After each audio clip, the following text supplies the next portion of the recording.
이번 바이블러는 요나서부터 하박국 선지서까지입니다. 먼저 요나를 소개하겠습니다. 소선지서의 5번째인 요나서는 다른 선지서들과는 다르게 예언적 메시지로 구성되어 있기보다는 요나의 삶 가운데서 주목할 만한 사건에 대해서 이야기합니다. 비둘기라는 뜻의 이름을 가진 요나는 아미떼의 아들로서 아모스 선지자와 같은 시대인 북이스라엘의 여로보암 2세 통치 기간 중에 활동했습니다. 다음은 요나의 주제입니다. 요나서의 주제는 여호와는 이스라엘뿐만 아니라 회개하고 하나님께 나아오는 모든 자들에게 자비를 베푸신다라는 것입니다. 다음은 배경입니다. 요나서는 요나가 니느웨의 심판을 선포하라는 명령을 받아서 일어나는 일들에 대한 내용인데, 니느웨는 아수르의 수도로서 요나 당시에는 아람과 충돌하고 있었으며 기근과 반란이 수도 없이 일어나서 이스라엘에게 직접적인 위협이 되지 않았습니다. 오히려 이스라엘은 여호와 보시기에 악을 행했지만 하나님은 요나에게 영토를 확장하라는 말씀을 전하게 하셨고, 하나님의 긍휼로 다윗과 솔로몬 시대에 맞먹을 만큼 평화와 번영을 누리고 있었습니다. 이러한 시대 상황 가운데 요나는 이방 민족인 니느웨에 회개와 구원의 기회를 주고 싶지 않아서 하나님의 명령을 거부하고 다른 곳으로 도망을 갔습니다. 요나서의 주요 내용을 보겠습니다. 요나서는 가장 먼저 요나가 사흘 밤낮을 큰 물고기 뱃속에 보낸 것이 생각납니다. 이 사건은 하나님께서 편견에 빠진 자들을 깊은 절망과 죽음의 문턱까지 떨어지게 하심으로 편견을 깨고 하나님의 사랑을 생명력 있게 증언하게 하신다는 것을 상징합니다. 그리고 이 사건의 참 뜻은 예수님을 통해 완전히 성취되었습니다.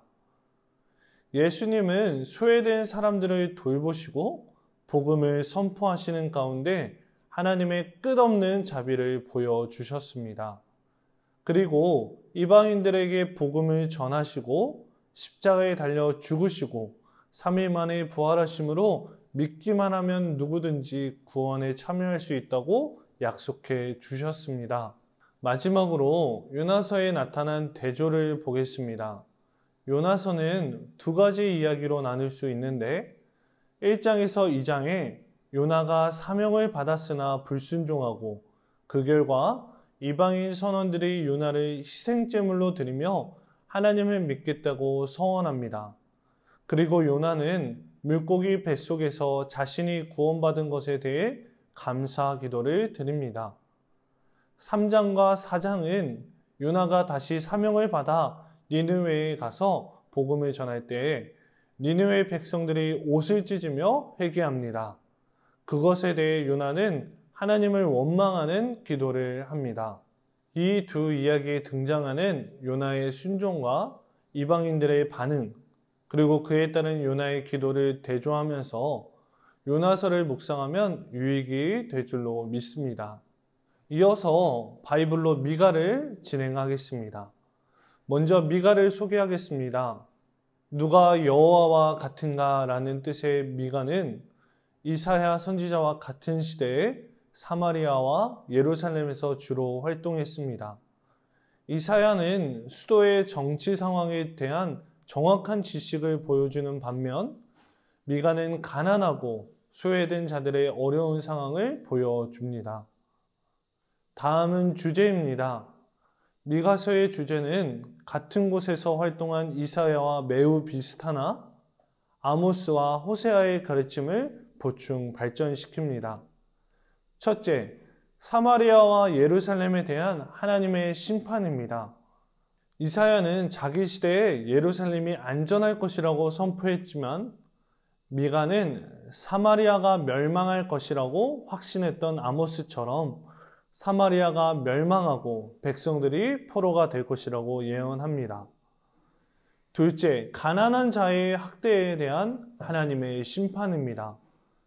예루살렘에 거주하며 고위 인사들과 접촉했던 이사야는 국제적, 정치적 움직임을 상세히 기록한 반면 미가는 모레셋이라고 하는 농촌 마을 출신으로 가난한 자들에게 초점을 두었습니다.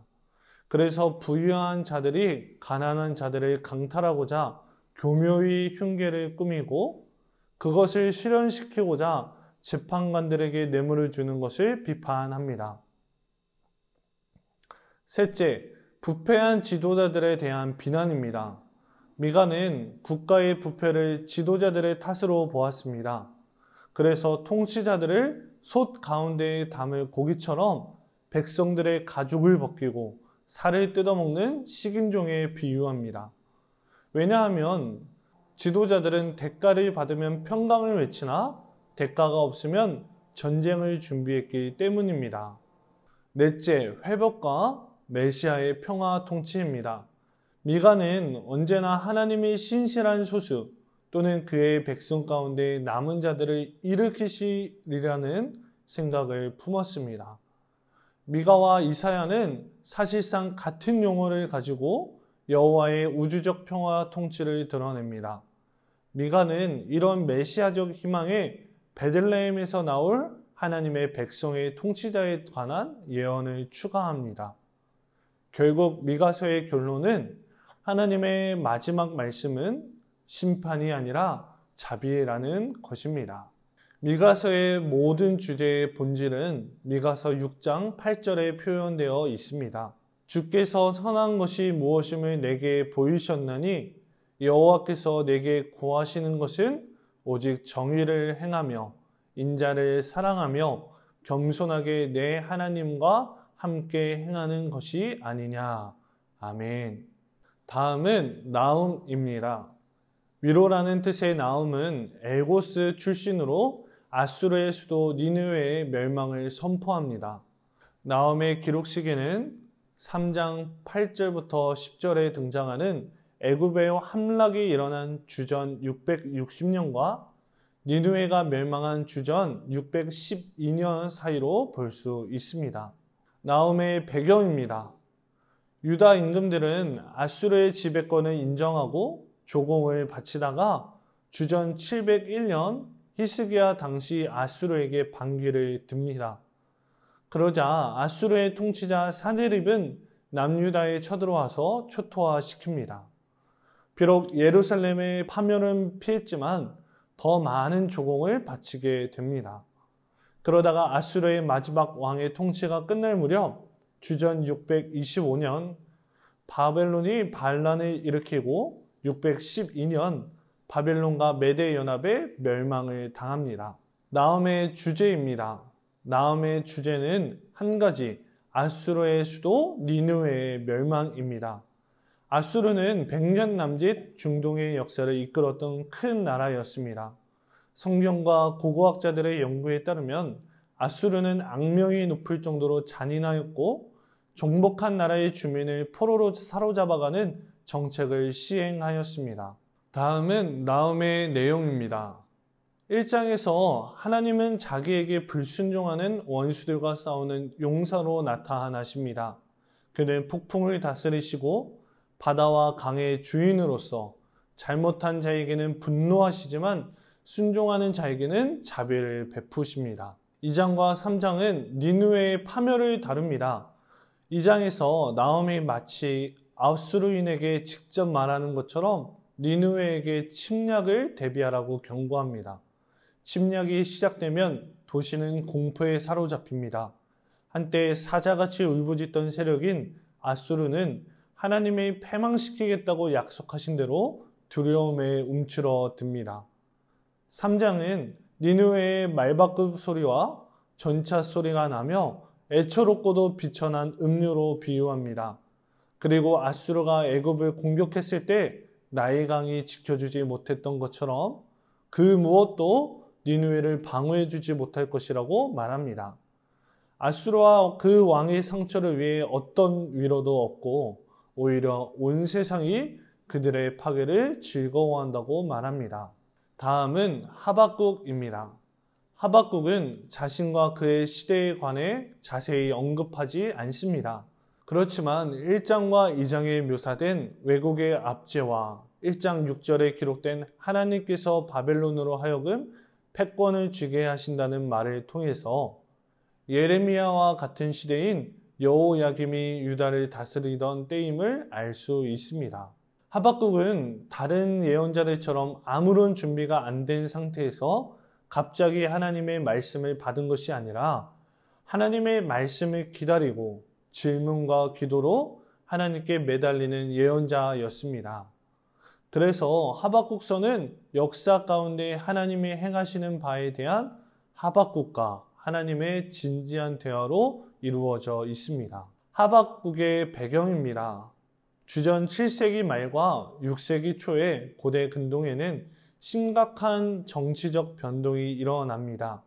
주전 612년 바벨론과 메대의 공격으로 수도 니느웨가 파괴된 아수르가 멸망합니다.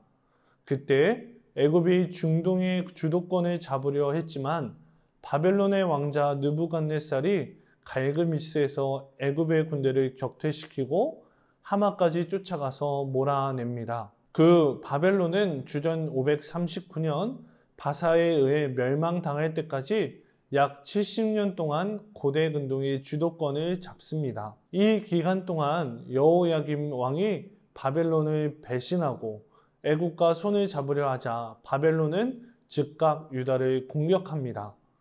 여호야김이 주전 597년에 죽고 그 아들 여호야긴이 즉위했으나 석 달 후 느부갓네살은 유다를 침공하여 여호야긴과 왕의 친족, 명망 있는 시민들을 바벨론으로 끌고 갑니다. 다음은 내용입니다.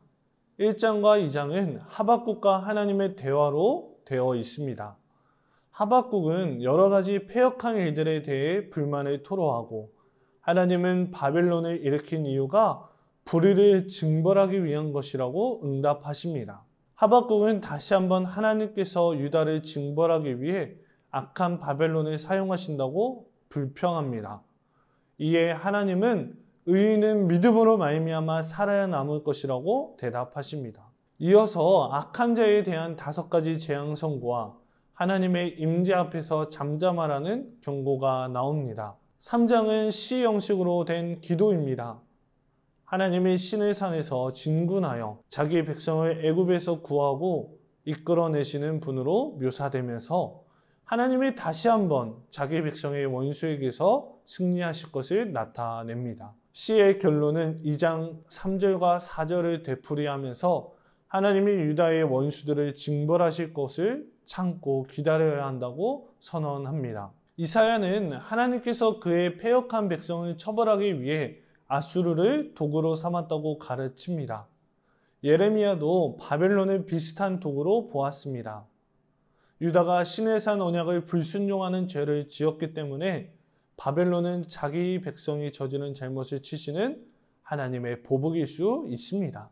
그러나 하박국은 그렇다면 바벨론 자체의 죄는 어떻게 할 것인지 묻습니다. 유다는 다른 사람을 마치 그물을 쳐서 잡았다가 버려질 물고기처럼 취급하는 바벨론보다는 분명 의롭습니다. 이에 대하여 하나님은 악한 자는 처벌을 받을 것이 분명하고 의인은 믿음으로 말미암아 살 것이라고 약속하십니다. 하박국서는 인간의 편에서 볼 때 하나님의 행위가 고통스러울 정도로 느리지만 하나님의 백성은 하나님의 뜻이 확실할 때나 의심스러울 때나 언제든지 신실하게 그 뜻에 순종해야 함을 가르쳐 줍니다.